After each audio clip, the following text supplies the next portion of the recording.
insya-Allah. Sekian, wabillahi taufiq. Mimpilah, Wassalamualaikum mimpi. warahmatullahi wabarakatuh. Saya jemput Stampin.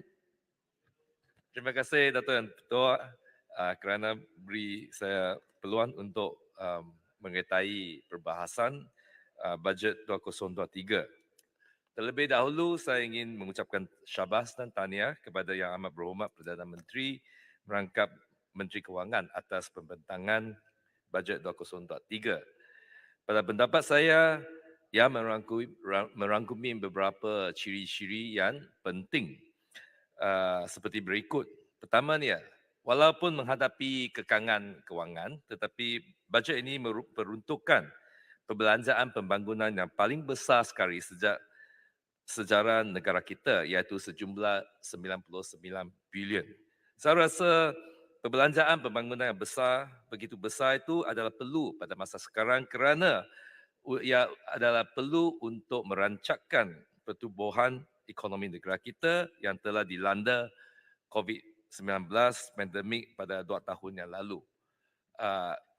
Seperti pepatah kata, the government has to spend its way out of recession. Ciri keduanya adalah institutional reform, di mana fokus akan diberi atas mereformasikan institusi-institusi kerajaan dengan tujuan untuk mengelakkan pertindihan dan pembajaran dan menggalakkan ketelusan, amanah dan accountability. Dan ciri ketiganya, ia juga mengandungi ideologi sosialisme di mana kita tax the rich and help the poor. Untuk cukai individu yang saya nak sebutkan, mereka yang menerima chargeable income yang kurang daripada RM100,000 Malaysia setahun akan menikmati penurunan kadar cukai sebagai 2%, manakala mereka yang menerima chargeable income yang lebih daripada RM100,000 setahun akan dikenakan penambahan kadar cukai pendapatan dengan 1%. Keseluruhannya dengan kadar cukai pendapatan yang baru ini, hanya mereka yang menerima pendapatan bulanan yang melebihi RM20,000 Malaysia akan diwajibkan membayar cukai yang lebih tinggi dalam tahun 2023 berbanding dengan tahun 2022. Dan selain daripada itu, capital gains tax dan cukai barangan mewah juga merupakan cukai yang ditujukan kepada golongan yang lebih kaya. Berbanding dengan GST, saya rasa CGT iaitu capital gains tax dan cukai barangan mewah ini memang merupakan sistem teks yang lebih memihak dan lebih adil terhadap golongan yang berpendapatan rendah. Ciri keempat iaitu pemasmian miskin tegar dengan direct cash handout memang merupakan satu inisiatif yang murni. Setakat 31 hari bulan Julai 2022, kira-kiranya lebih kurang 136,000 isi rumah adalah miskin tegar pada pendapatan garis kemiskinan miskin tegar sebanyak 1,169 sebulan. 750 juta peruntukan yang diperuntukkan adalah mencukupi saya rasa, dan saya harap pelaksanaannya akan lebih menyeluruh dan cepat kerana dengan kos sara hidup yang begitu tinggi, sekarang ringgit Malaysia 1,169 iaitu pendapatan garis kemiskinan miskin tegar memang amatlah susah untuk satu keluarga hidup. Dan ciri keempatnya adalah kelimanya adalah ia terdapat satu sasaran ditetapkan oleh Yang Amat Berhormat Perdana Menteri untuk membaik pulih 380 sekolah dive dan 400 buah klinik dive sebelum akhir tahun. Dana yang diperuntukkan demi projek itu adalah 1.2 bilion. Ini adalah berbeza dengan bajet-bajet yang lalu yang tidak menetapkan satu masa penyiapan projek baik pulih sekolah. Dengan adanya satu sasaran masa yang ditetapkan, saya yakin timeline itu akan dipatuhi oleh agensi-agensi pelaksanaan dan seterusnya masalah sekolah daif itu yang berwujud puluh-puluh tahun dan berulang tahun ini akan diselesaikan. Tumpuan juga diberikan oleh Yang Amat Berhormat Perdana Menteri dalam bajet 2023 terhadap memerangi rasuah. Yang Amat Berhormat telah menegaskan bahawa quote, rasuah dan penyelewengan tidak boleh diteruskan lagi di negara ini. Unquote. Maka ketelusan dan tata kelola yang baik dalam perolehan kerajaan adalah faktor yang utama untuk kita membanteras rasuah. Saya mengalu-alukan apa yang disebut oleh Yang Amat Berhormat dalam ucapan bajetnya, iaitu beliau akan membentangkan Akta Perolehan Kerajaan dan Akta Perlindungan Pemberi Maklumat untuk mencapai tujuan tersebut. Secara keseluruhannya, bajet 2023 selain daripada memperuntukkan untuk kemajuan dan pembangunan negara dan menjaga golongan yang susah, apa yang lebih penting adalah ia mempunyai unsur-unsur reformasi yang akan meletakkan negara kita atas landasan yang betul, iaitu satu pentadbiran yang cekap, berintegriti dan amanah. Ini adalah satu overview of the budget by Ernst Young. Saya akan memetik apa yang dikatakan. Overall, the measures proposed in this budget are cohesive, comprehensive, and inclusive, and lay the foundation for a more sustainable future. There are various measures to maintain and enhance Malaysia's competitiveness as an investment destination, address leakages, improve the regulatory framework and business landscape, and spur economic growth. Selepas puluhan tahun pentadbiran yang korup yang merosakkan sistem pentadbiran negara kita, saya rasa bajet 2023 ini merupakan satu titik permulaan negara kita beralih daripada pentadbiran lama itu, dan dia memberikan harapan kepada rakyat kita bahawa negara kita masih dapat diselamatkan. Namun segala ini tidak akan berlaku kalau pada masa pilihan raya umum yang lalu yang Berhormat Tan Bun tidak mempunyai nombor yang cukup agar dilantik sebagai Perdana Menteri. Maka saya berasa sedih kerana sebagai seorang Sarawak, pemimpin-pemimpin GPS yang memerintah Sarawak pada masa itu tergesa-gesa datang ke Kuala Lumpur dan umumkan sokongan mereka terhadap PAGO. Nasib baik, GPS itu bukan kingmaker yang benar.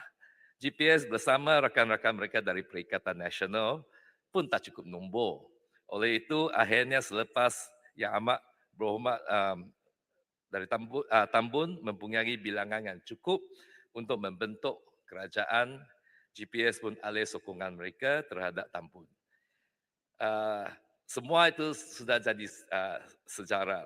Oleh itu kita pandang ke hadapan. Oleh itu saya harap GPS akan kekalkan pendirian mereka sekarang untuk menyokong Tan Bun sebagai Perdana Menteri negara kita. Janganlah bersahabat lagi dengan Perikatan Nasional semacam dulu nak menubuhkan kerajaan pintu belakang.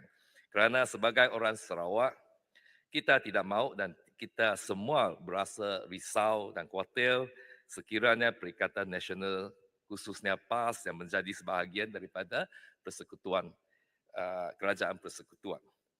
Isu yang kedua yang saya ingin bangkitkan ialah ada berkenaan juga dengan bajet itu. Walaupun secara amnya bajet itu adalah memuaskan, tetapi saya ingin menarik perhatian Yang Amat Berhormat dan Dewan Yang Mulia ini ke atas satu perkara yang saya nampaknya tidak berapa adil terhadap Sarawak, iaitu peruntukan pembangunan yang diumumkan oleh Yang Amat Berhormat bahawa peruntukan pembangunan yang sejumlah 5.6 bilion akan diperuntukkan untuk Sarawak khususnya. Uh, Walaupun 5 bilion yang dikhususnya untuk Sarawak itu merupakan satu angka yang terbesar kalau kita berbanding dengan bajet-bajet lalu. Tetapi dari percentage peratusannya, oleh kerana perbelanjaan pembangunan tahun ini adalah 99 bilion, maka 5.6 bilion ini merupakan 5.6% saja daripada perbelanjaan pembangunan yang diperuntukkan oleh Sarawak. Kalau kita bandingkan dengan apa-apa yang diperuntukkan khusus untuk negeri iaitu untuk Sarawak tahun lalu. Di tahun 2019, 4.3 bilion diperuntukkan untuk Sarawak. Tetapi pada masa itu jumlah perbelanjaan pembangunan adalah 54 bilion saja, iaitu lebih kurang 7.9% untuk Sarawak, iaitu pada masa itu ya di bawah Pakatan Harapan. 2019 itu bajet 2019, 2020 antara perbelanjaan pembangunan yang 56 bilion, 4.4 bilion diperuntukkan kepada Sarawak, iaitu merupakan 7.8%. Dan maka pada tahun 2021 2022 lebih kurang 6.5% daripada jumlah perbelanjaan pembangunan diperuntukkan untuk Sarawak. Maka kalau kita bandingkan dari segi peratusan, iaitu yang diperuntukkan kepada Sarawak dari itu perbelanjaan pembangunan di bawah bajet 2023 hanya 5.6%. Saya rasa ini amatlah tidak mencukupi dan saya pun ada sikit hairan kenapa kerajaan negeri tidak bising sangat. Dulu semasa kita di bawah Pakatan Harapan memperuntukkan 7.9% daripada perbelanjaan pembangunan kepada Sarawak, mereka bising kata ini tak adil. Tetapi sekarang semasa mereka ada dalam kerajaan perpaduan, hanya 5.6% yang diperuntukkan untuk Sarawak. Tapi hanya senyap sunyi saja. Tak ada buat bising. Oleh itu saya rasa untuk mengurangkan juran pembangunan di antara Sarawak dan Semenanjung Malaysia ini, saya seru kepada Yang Amat Berhormat dan juga Kabinet supaya lebih peruntukan dituju kepada pembangunan di Sarawak supaya kita boleh mendekatkan itu tahap pembangunan di antara kedua-dua wilayah itu. Dan satu lagi perkara yang saya ingin sebutkan adalah bank scam yang saya telah sebut dalam minggu lalu. Oleh kerana kesuntutan masa Timbalan Menteri Kewangan tidak dapat jawab dan saya pun belum terima apa-apa jawapan bertulis daripada Timbalan Menteri, dan semasa saya menunggu jawapan itu, ada satu kes lagi di mana 1 juta ringgit Malaysia telah dipindah keluar daripada akaun seorang di Maybank. Dan itu berlaku pada malam Ahad melalui 2 transaksi pindah keluar, transfer out from his account kepada Celcom. Celcom Berhad. Dan selepas itu dia telefon saya suruh dia buat aduan dan buat police report. Isnin membantu saya bawa beliau pergi jumpa bank. Kenapa itu sejumlah 1 juta boleh dipindah keluar tanpa apa-apa notifikasi OTP. Dan pagi ini nasib baiklah, syukurlah saya terima jawapan daripada bank, Maybank, bahawa duit itu akan dipulang dan duit itu sudah dikredit masuk balik kepada akaunnya. Tapi persoalannya adalah bahawa bagaimana ini boleh berlaku in the first place?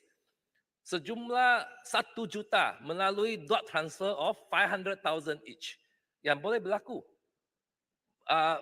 pemegang akaun itu tak buat apa-apa downloading. Dia hanya terima satu telefon, satu panggilan telefon bahawa ada satu post package untuk beliau dan dia pun tak nak layani itu call. So dia hang up the phone. Selepas itu dia diberitahu your account money gone already. Dia tergesa-gesa pergi check account. Betul ya? Account Tampin, duit boleh, sudah boleh hilang. saya mencelah? Ya. Ya, terima kasih YB Tampin. Berkenaan dengan transfer keuangan ke luar negara ni, adakah pihak YB Tampin boleh bersetuju kalau saya bahagikan kepada dua keadaan? Yang pertamanya, YB Tampin, kalau dia ada satu bisnes import dan ekspor semua sekali, dia boleh transaksi ke luar negara tanpa apa-apa ni. Tapi kalau keuangan itu diragu-ragukan, barulah kita boleh mengkritik ataupun kita boleh dedahkan kepada pihak berkuasa. Kerana benda ini dia boleh menjejaskan perdagangan antarabangsa. Sebab saya pun businessman yang tak besar tapi bolehlah. Jadi saya faham transaksi ini sangat saya faham. Jadi kalau kita secara general kita kata transaksi yang melebihi sekian-sekian angka ni dia boleh menimbulkan banyak masalah kepada ekonomi negara. Apa pandangan? Pandangan saya Yang berhormat, sila gulung. Okey, saya akan gulung dengan menjawab kan itu soalan daripada Pasir Putih. Saya rasa untuk mewujudkan satu sistem perbankan yang baik, sekurang-kurangnya kita mesti ada keyakinan rakyat terhadap keselamatan duit mereka dalam bank itu. Kalau maka apa yang saya sebut kes-kes scam yang saya sebut tadi dan juga sebelum ini, dan saya rasa keyakinan rakyat terhadap bank sistem perbankan itu adalah amatlah membimbangkan. So oleh itu saya rasa kerajaan sebagai regulatory body haruslah dengan segeranya mengubahkan satu polisi di mana ya untuk menimbang faktor yang yang disebutkan oleh Yang Berhormat, iaitu perdagangan antarabangsa juga, tetapi pada asalnya saya rasa bank-bank harus diwajibkan untuk bertanggungjawab atas kerugian yang diakibatkan daripada scam-scam tersebut. Oleh kerana hanya bank diwajibkan untuk bertanggungjawab atas kerugian itu, mereka hanya akan mencurahkan lebih modal untuk meningkatkan sistem keselamatan pembangkang internet mereka. So ini adalah satu policy call lah, a matter for policy call, dan saya kerajaan tidak sepatutnya duduk berlega-lega tengok perkara ini sering berlaku dan biarkan pelanggan bank itu menanggung kerugian mereka. So akhirnya ada satu isu lagi yang Datuk Yang Di-Pertua, Yang iaitu berhormat, isu kawasan banjir kilat. 30 saat. Okey, 20 saat. Banjir kilat itu sering berlaku di kawasan saya kerana kawasan saya adalah Stampin itu merupakan satu kawasan yang pembangunan housing estate dan commercial center yang begitu pesat sekali. Oleh itu saya rasa saya seru kepada kerajaan supaya lebih peruntukan dibagikan kepada untuk meningkatkan menaik taraf itu irrigation and drainage di kawasan Stampin. Sekian, terima kasih. Terima kasih Yang Berhormat Stampin. Silakan.